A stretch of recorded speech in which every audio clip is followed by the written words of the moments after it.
ଦେଖ ଆଜି ଯେଉଁ ଆମେ ସିନେମା ଦେଖୁନଥିଲେ କି ସେ ଯେଉଁ ମାଟି ଖୁଳୁଖୁଳୁ ଧନ ସମ୍ପତ୍ତି ସବୁ ବାହାରିଲା ତାପରେ ତାଙ୍କ ଧନବାନ ହେଇଗଲେ ସେମିତି ଆମର କ'ଣ ଅଛି କି ମୁଁ ଖରାପ କିଛି ବୋଲି ନା ତୁ କହୁନୁ ଯେ ସେମିତି କିଛି ଅଛି କି ଆମର ଧନ ସମ୍ପତ୍ତି କିଛି ଅଛି କି?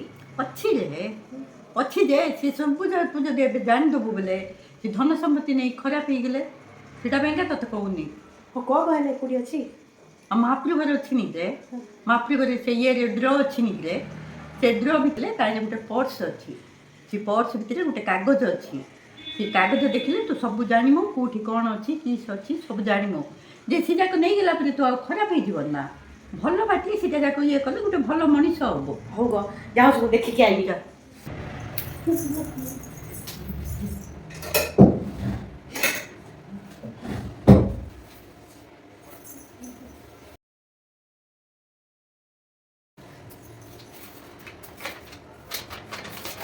ଚଣ୍ଡୀ ନହେଲେ 28 ବର୍ଷ ହେଲାଣି କାମ ଧନ୍ଦା ନାହିଁ ଶାଶୁ ଘରକୁ ଗଲାଣି ତୋର ଘରେ ସିନା ପଚାରିବୁ ମୋତେ ଆସିକି ପଚାରୁଛି ତ ଘରର ତ ପରିସ୍ଥିତି କିସ ସମ୍ଭାଳିବ ମୋତେ ଆସି ପଚାରୁଛି ଧନ ସମ୍ପତ୍ତି କେତେ ଅଛି ବୋଲି ଗୋଟେ ଚାପଡ଼ା ମାରିବି ଯେ ଗାଲ ଫାଟିଯିବ ଆକୁ ପୁଣି ଆହୁରି ଧନ ଦରକାର।